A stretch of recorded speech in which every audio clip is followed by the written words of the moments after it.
नमस्कार, स्वागत है आप सभी का जनतंत्र टीवी पर। आपके साथ मैं हूं शिवानी ठाकुर। उत्तराखंड के बुलेटिन की शुरुआत करेंगे। मुख्यमंत्री पुष्कर सिंह धामी ने प्रदेशवासियों को हनुमान जयंती की शुभकामनाएं दी है। सीएम ने सिद्धिबली मंदिर का video social media platform x पर पोस्ट किया। सिद्धिबली मंदिर हनुमान जी को समर्पित है। सीएम धामी ने कहा कि यह मंदिर धार्मिक अवसरों पर श्रद्धालुओं को आकर्षित करता है। हनुमान जयंती पर इस मंदिर में श्रद्धालुओं की भारी भीड़ रहती है। ये पवित्र स्थान एक दिव्य अनुभव प्रदान करता है।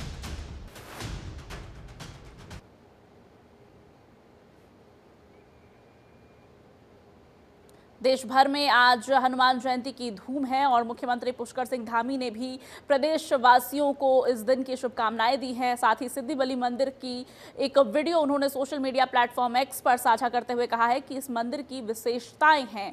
ये मंदिर महत्वपूर्ण आयोजनों पर भारी संख्या में श्रद्धालुओं को आकर्षित करता है। कहा कि ये पवित्र स्थान एक दिव्य अनुभव प्रदान करता है। सोशल मीडिया प्लेटफॉर्म एक्स पर सिद्धिबली मंदिर की उन्होंने वीडियो पोस्ट की और इस मंदिर की कुछ विशेषताएं हैं जो आपको समझा रहे हैं ग्राफिक्स के जरिए। कोटाद्वार में स्थित सिद्धिबली मंदिर है जहां श्री हनुमान जी को ये मंदिर भीड़ को ये मंदिर आकर्षित करता है। धार्मिक अवसरों पर विशेष करके यहाँ श्रद्धालुओं की बड़ी संख्या में भीड़ उमड़ती है। ये मंदिर अपने भव्य वातावरण के लिए जाना जाता है। पवित्र स्थान हनुमान चालीसा होते हैं और अखंड पाठ का भी विशेष अनुष्ठानों के कारण यहाँ पे दिव्य अनुभव।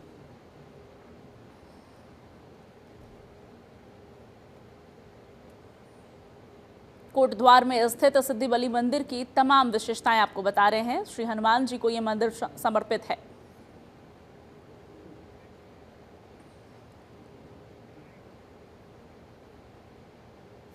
चलिए आगे बढ़ते हैं। अगली खबर रुड़की से है जहां बालाजी मंदिर में हनुमान जयंती के मौके पर भक्तों का सैलाब उमड़ पड़ा है।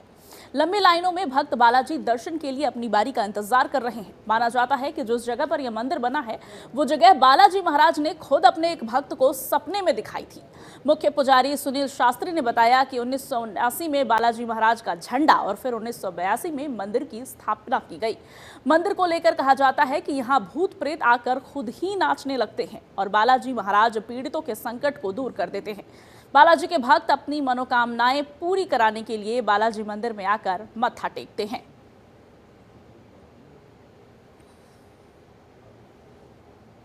सिद्धिपीठ मंदिर है, ये संकट मोचन मंदिर है। यहाँ पर संकटों का निवारण होता है और हर साल जन्म उत्सव मनाया जाता है। और इस साल तो अधिकतर पिछले साल से भी ज़्यादा भीड़ है। इस साल कम से कम 1.5-2 लाख रुपए आदमी आएगा।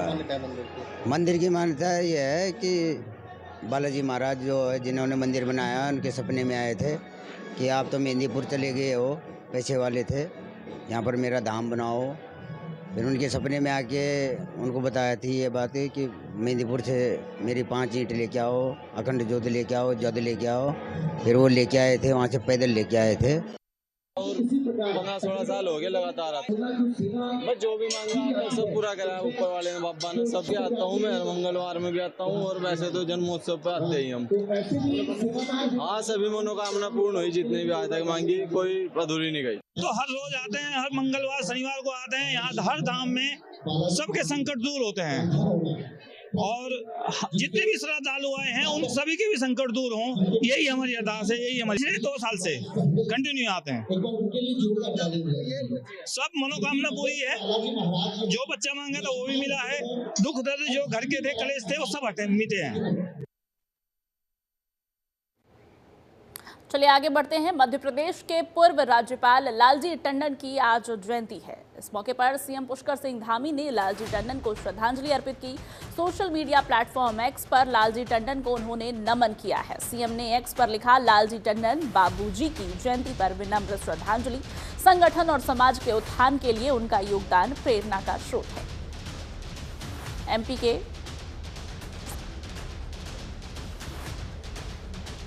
सीएम ने सोशल मीडिया प्लेटफॉर्म एक्स पर लालजी टंडन बाबूजी की जयंती पर उन्हें विनम्र श्रद्धांजलि देते हुए कहा है कि समाज के उत्थान के लिए उन्होंने जो काम किया है वो प्रेरणा के स्रोत है।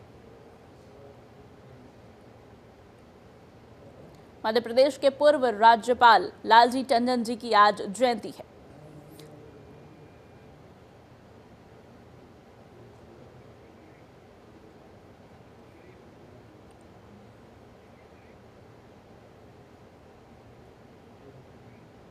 सांसद त्रिवेंद्र सिंह रावत हरिद्वार जिले के दौरे पर रहे। इस दौरान उन्होंने लक्सर में अधिकारियों के साथ बैठक की।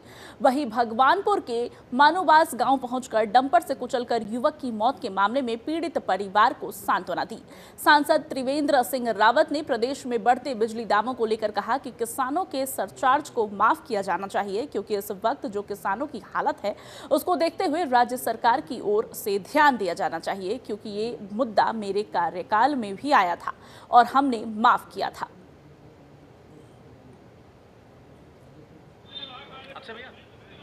देखिए, लक्सर में तो हम लोग वहाँ पर जो पश्चिम वाहिनी गंगा है, जो महाभारत में भी और उसका वर्णन आता है, तो उसके लिए आज वहाँ सभी ग्राम प्रधान, क्षेत्र पंचायत, जिला पंचायत सदस्यों के साथ एक मीटिंग थी। पार्टी के भी हमारे सारे वरिष्ठ कार्यकर्ता वहाँ पर थे। उसकी सफाई को लेकर के वहाँ पर एक मीटिंग थी। IIT रुड़की के जो हाइड्रोलॉजी डिपार्टमेंट है, उनकी टीम भी मैंने वहाँ भेजी थी कि उसकी जो सफाई है, स्वच्छता है, उसका कोई जो पानी का इकोसिस्टम है, जल का जो इकोसिस्टम है, वो तो प्रभावित नहीं होगा। वो अपनी रिपोर्ट मुझे देंगे। हम लोग 19 तारीख को उसकी सफाई की एक शुरुआत करेंगे। गांव के लोगों को साथ लेकर के सभी गांव प्रधानों ने इसमें अपनी सहमति दी है। उसके लिए जल्दी एक वर्क प्लान तैयार करके उसको किया जाएगा। 30 अप्रैल से उत्तराखंड में चारधाम यात्रा शुरू होने जा रही है, जिसको सुरक्षित और सुव्यवस्थित बनाने के लिए सरकार तैयारियों में जुटी हुई है। इसी को लेकर कैबिनेट मंत्री और जनपद रुद्रप्रयाग के प्रभारी मंत्री सौरभ बहुगुणा ने कहा कि ये सबसे प्रमुख यात्रा है जो यहाँ की आन बान शान से जुड़ी हुई है। सरकार इसके लिए बहुत चिंतित भी है और धरातल पर काम कर रही है। उन्होंने कहा कि हाल ही में मुख्यमंत्री ने चारधाम को लेकर देहरादून में बैठक की थी। वहीं मैंने भी केदारनाथ यात्रा को लेकर एक बैठक की, जिसमें डंडी कंडी वाले लोग, टैक्सी एसोसिएशन, घोड़ा खच्चर वाले लोग, व्यापारी समेत तमाम लोगों को बुलाया गया था और यात्रा को लेकर चर्चा हुई। उनके द्वारा सुझाव भी दिए गए। उन्होंने कहा कि श्रद्धालुओं की यात्रा सुगम और सुरक्षित हो, इसको लेकर सरकार प्रयासरत है।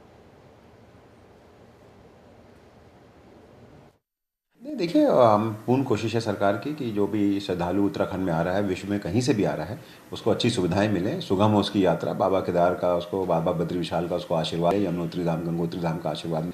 और माननीय मुख्यमंत्री जी ने 10 तारीख को एक समीक्षा बैठक ली थी देहरादून में, और 10 तारीख को ओखीमठ में मैंने भी एक समीक्षा बैठक ली थी चारधाम यात्रा की, जिसमें हमने सारे स्टेक होल्डर्स को बुलाया था।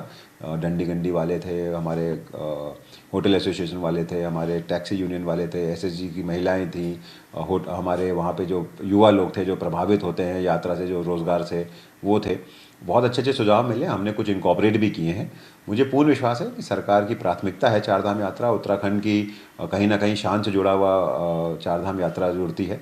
पूरा विश्व की नज़र चारधाम यात्रा पे रहती है और हमारी पूरी कोशिश रहेगी कि जो श्रद्धालु आएँ उनके लिए यात्रा सुगम भी हो, सुरक्षित भी हो। देखिए, सुरक्षा भी बहुत बड़ी एक हमारी फोकस एरिया है, क्योंकि वो कहीं ना कहीं आपदाग्रस्त क्षेत्र हैं। आपने देखा है पिछले साल भी 31 जुलाई को आपदा आई थी, बहुत भीषण आपदा आई थी। सरकार ने बहुत अच्छा काम करते हुए लगभग 12 से 13 हज़ार लोगों को सकुशल वहाँ से बाहर निकाला था। तो हम चाहते हैं कि जो भी यात्री यहाँ पर आए उसके लिए यात्रा अच्छी हो, सुगम हो, उसको आशीर्वाद मिले बाबा केदार का, लेकिन सुरक्षित भी हो।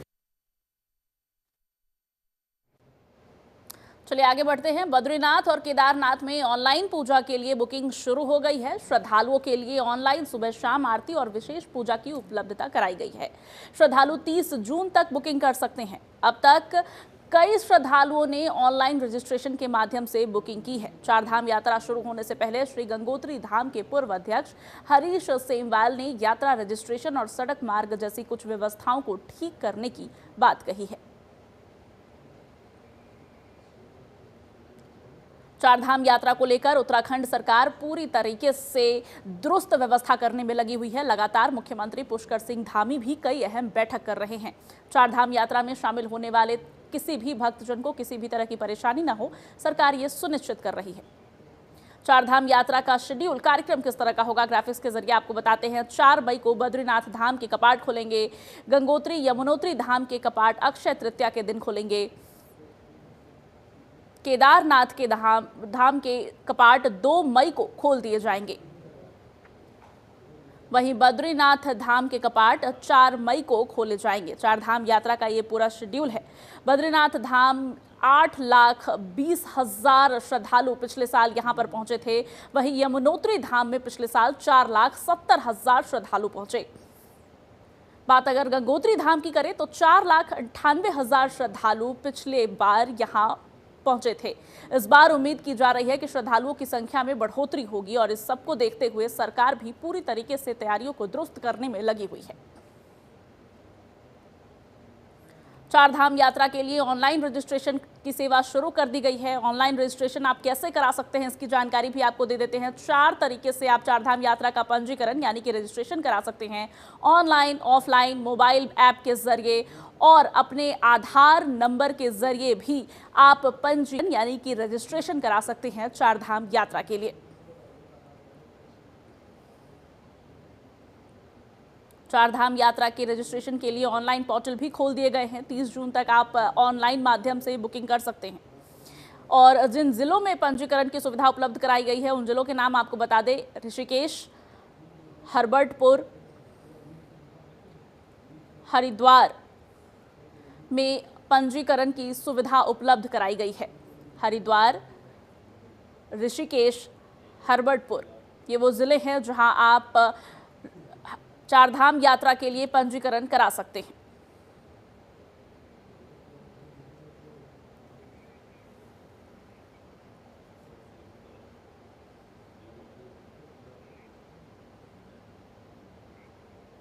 चलिए आगे बढ़ेंगे। उत्तराखंड सरकार में शिक्षा मंत्री और चमोली के प्रभारी मंत्री डॉक्टर घन सिंह रावत ने जनपद स्तरीय अधिकारियों की बैठक ली। इस दौरान उन्होंने 4 धाम यात्रा की तैयारियों की समीक्षा कर अधिकारियों को जरूरी दिशा निर्देश दिए। इस दौरान उन्होंने जनपद में 4,871 लाख की 16 योजनाओं का शिलान्यास और लोकार्पण किया। 4 धाम यात्रा तैयारियों को लेकर धन सिंह रावत ने कहा कि सरकार 4 धाम यात्रा को लेकर पूरी तरह से प्रतिबद्ध है। बैठक में एनएच, विद्युत, पेयजल और स्वास्थ्य विभाग पर मुख्यता से फोकस किया गया है। उन्होंने बताया है कि यात्रा मार्ग पर 30 एम्बुलेंस वाहनों की तैनाती की गई है। साथ ही मुख्य चिकित्सा अधिकारी को निर्देश दिए गए हैं कि एम्बुलेंस का रिस्पॉन्स समय 15 मिनट रखा जाए। जिला प्रशासन को बद्रीनाथ में हो रहे निर्माण कार्यों को यात्रा से पहले खत्म करने के निर्देश दिए गए हैं।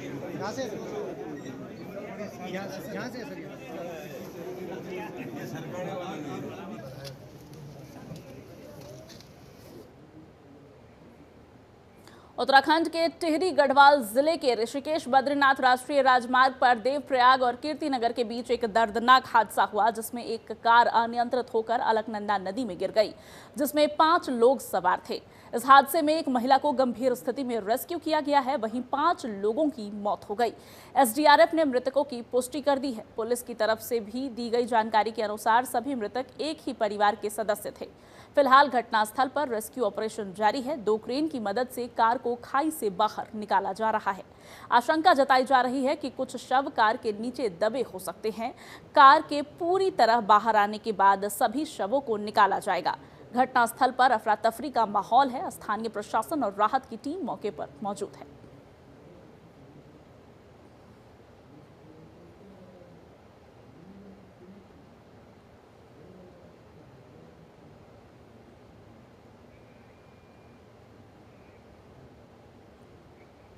अल्मोड़ा जिले के पर्यटन नगरी रानीखेत विधानसभा में वनाग्नि की रोकथाम के लिए वन विभाग के अधिकारियों ने एक गोष्ठी का आयोजन किया, जिसमें स्थानीय ग्रामीण, सरपंच और स्वयं सहायता समूह की महिलाओं ने हिस्सा लिया। गोष्ठी में सभी ने अपने अपने विचार रखे। सरपंचों ने चीड़ के पेड़ों को जंगल में आग लगने का मुख्य कारण बताया। उन्होंने चीड़ के पेड़ों को काटने की परमिशन देने को कहा। वहीं स्वयं सहायता समूह की महिलाओं ने सभी से जंगलों की आग से निपटने के तरीके बताए और जंगली जानवरों से खेती में हो रहे नुकसान को चिंताजनक बताया।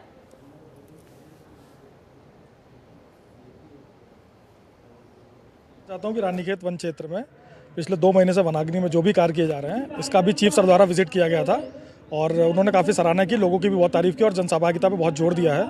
तो इसी के चलते हमने रानीखेत वन क्षेत्र के जो भी वन पंचायतों के सरपंच हैं, महिला मंगल दल हैं, युवक हैं और अन्य जो भी लोग हमसे जुड़कर यहाँ पे वनाग्नि में हमारी मदद करना चाहते हैं, उनकी गोष्ठी का आयोजन किया गया है। और इसके माध्यम से हम लोगों से जनसहभागिता की अपील करेंगे। उत्तराखंड फॉरेस्ट फायर की वो लोग ऐप डाउनलोड करें, हमें जल्दी सूचना दें, हमारी मदद करें और हम कोशिश करेंगे कि अगले 2 महीने जो भी फायर में जितनी भी घटनाएं होती हैं उनको हम त्वरित कार्रवाई करते हुए रोक सकें, और जो भी लोग असामाजिक तत्व या अराजक तत्व ऐसे काम कर रहे हैं और आग को बढ़ावा देने की कोशिश कर रहे हैं उनको चिन्हित कर उनके खिलाफ कठोर कार्रवाई कर सकें। मुख्यमंत्री पुष्कर सिंह धामी के निर्देशन में चारधाम यात्रा की तैयारियां जोर शोर से चल रही है। इसी क्रम में रुद्रप्रयाग जिले में पशुपालन विभाग ने भी अपनी तैयारियां तेज कर दी है। इस बार यात्रा में शामिल होने वाले घोड़ों और खच्चरों के स्वास्थ्य को प्राथमिकता दी गई है, जिसके लिए विभाग ने खास कदम उठाए हैं। यात्रा के लिए घोड़ों और खच्चरों को पंजीकृत कराने से पहले उनकी इक्वाइन इन्फ्लुएंजा और ग्लैंडर्स जैसे संक्रामक बीमारियों की जाँच अनिवार्य की गई है। केवल नकारात्मक जांच रिपोर्ट आने वाले घोड़ों और खच्चरों को ही यात्रा में के लिए फिट नहीं माना जाएगा। यदि कोई पशु बीमार पाया जाता है तो उसे तत्काल क्वारंटीन भी किया जाएगा। जिन घोड़ों और खच्चरों का टेस्ट रिजल्ट पॉजिटिव आएगा, केवल उन्हें ही यात्रा में शामिल होने की परमिशन दी जाएगी। यात्रा में लगभग हमारे 8000 घोड़े खच्चर वहाँ पे चलते हैं। इस बार ये व्यवस्था की गई है कि जो भी घोड़े खच्चर वहाँ पे जाएंगे उनका रजिस्ट्रेशन से पहले उनका जो है सीरम सैंपल लिया जाएगा और उसकी जो है ग्लैंडर्स और इक्वाइन इन्फ्लुएंजा की उसकी जांच की जाएगी। यदि उस जांच में वो निगेटिव आते हैं उन्हीं घोड़े खच्चर मालिकों का जो घोड़े खच्चरों का वहाँ पर रजिस्ट्रेशन किया जाएगा और उनको फिटनेस दिया जाएगा, जिससे कि वो यदि वो किसी बीमारी से ग्रसित होंगे तो पहले से हम उसको क्वारंटाइन करके घर में आइसोलेट कर देंगे। थोड़ा सा निर्धारित ये कर दिया कि वो जो है सिर्फ एक चक्कर वहाँ लगाएंगे, उसके अलावा दूसरा चक्कर नहीं लगाएंगे। दूसरा जो है उनको यदि कहीं पर कोई कुछ बीमार घोड़े लगते हैं तो उनके क्वारंटाइन के लिए हम लोग व्यवस्था कर रहे हैं कि हम उनको अलग से जो है वहाँ पर क्वारंटाइन कर लेंगे, जिससे कोई बीमारी भी होती है तो वो बीमारी और घोड़े खच्चरों पर न फैले। अगली खबर हल्द्वानी से है, जहां सड़क चौड़ीकरण को लेकर जिला प्रशासन को कड़ी मशक्कत करनी पड़ रही है। प्रशासन ने जिन जगहों पर निशाना लगाया था उनमें से कुछ दुकानदारों ने अतिक्रमण नहीं हटाया था, जिसको लेकर अपर जिलाधिकारी ने संबंधित दुकानदारों को 1 हफ्ते के अंदर अतिक्रमण हटाने के निर्देश दिए हैं। अपर जिलाधिकारी विवेक राय ने बताया कि अतिक्रमण को चिन्हित कर दिया गया था, जिसमें से ज्यादातर अतिक्रमण हट गया है। बचा हुआ अतिक्रमण 1 हफ्ते में हटा दिया जाएगा।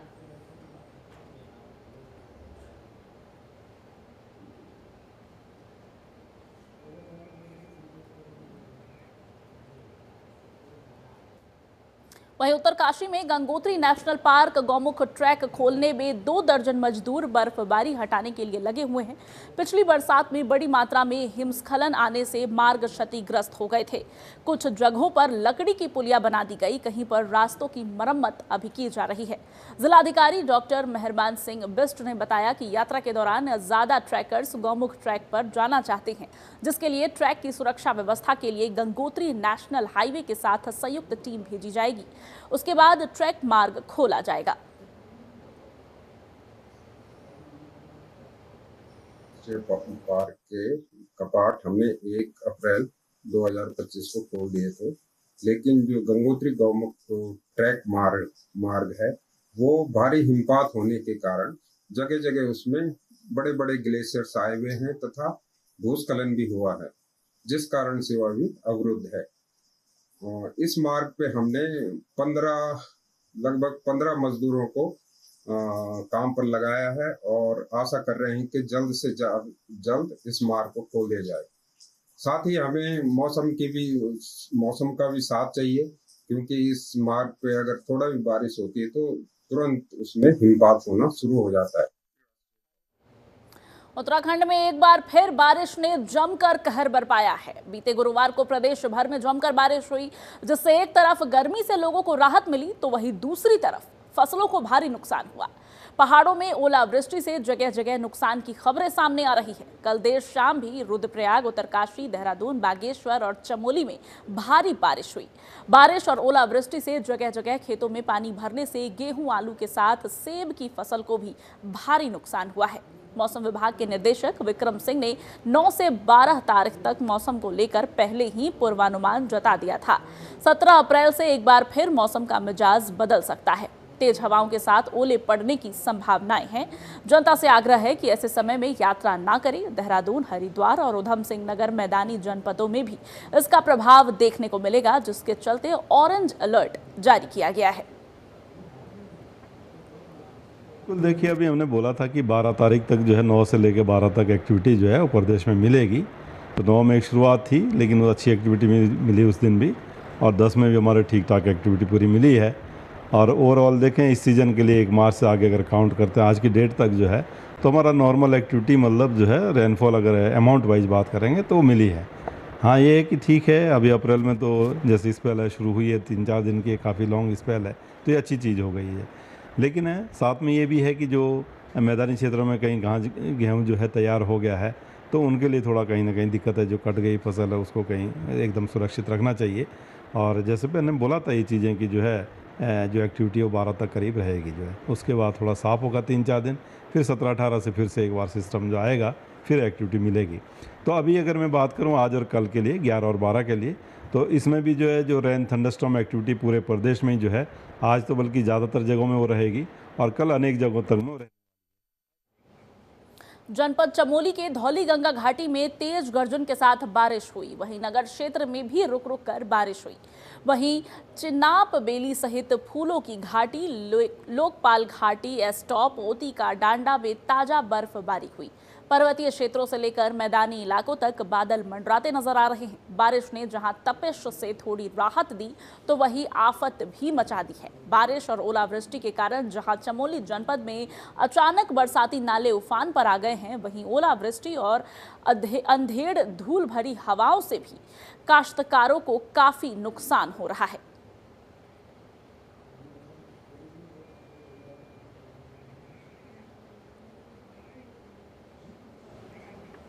चलिए आगे बढ़ते हैं। रुड़की में प्रशासनिक भवन में आयोजित भारतीय किसान यूनियन रोड की तरफ से मासिक पंचायत का आयोजन किया गया, जिसमें किसानों की कई समस्याओं को लेकर चर्चा की गई। किसानों ने कहा कि उत्तराखंड नियामक आयोग ने बिजली रेट में बढ़ोतरी कर दी है, किसान इसको बिल्कुल भी बर्दाश्त नहीं करेगा। किसानों का कहना है कि उत्तराखंड पहले से ही ऊर्जा प्रदेश है। जिस तरह से राज्य में बिजली के दामों में बढ़ोतरी की गई है, वो आम जन के हित में नहीं है। त्यागी जी, मैं आपके चैनल के माध्यम से बताना चाहूँगा, एक तो सबसे जो अहम मुद्दा है आज का, वो बिजली विभाग का है। भाई, बिजली विभाग हमारा ऊर्जा प्रदेश है। जो प्रदेश हमारे यहाँ से बिजली लेकर आगे लोगों को बांटने का काम कर रहे हो, फ्री बिजली दे रहे, कुछ यूनिटें फ्री कर रखी, बिजली दरें सस्ती हैं, ट्वेल्व की बिजली फ्री है। और हमारा ऊर्जा प्रदेश, और हमारे यहाँ 12 के कनेक्शन महंगे, 12 की बिजली महंगी, घरेलू में, और हाल फिलहाल में भी इन्होंने पैसे बढ़ा दिए। अभी तो स्मार्ट मीटर की बात कर रहे थे, उसके साथ साथ इन्होंने जो है इसके बिजली के दाम बढ़ा दिए। तो हम आपके चैनल के माध्यम से सरकार को कहना चाहेंगे कि जहाँ से आपकी और राज्यों में सरकार चल रही है, वहाँ कुछ नियम कानून आपके अलग हैं क्या, जो यहाँ से आपने लग कर रखे? यहाँ से बेवकूफ़ लोग रह रहे क्या उत्तराखंड में? उत्तराखंड में सबसे ज़्यादा किसान और गरीब परेशान हैं। किसान एक तो बिजली विभाग से बहुत परेशान है। उत्तर प्रदेश में किसानों को 12 लाइट फ्री, बिजली कनेक्शन फ्री दिया जा रहा है, और लाइट भी फ्री दी जा रही है। लेकिन उत्तराखंड में लाइट बनने के बावजूद भी इतनी मार पड़ रही है किसानों पे। बिजली का कनेक्शन 10,000 20,000 से कम नहीं हो रहा किसानों का, और रीडिंग भी 7 रुपये 8 रुपये हो रही है। उत्तराखंड के इस बुलेटिन में फिलहाल बस इतना ही, लेकिन देश और दुनिया की तमाम बड़ी खबरों के लिए आप देखते रहिए जनतंत्र टीवी।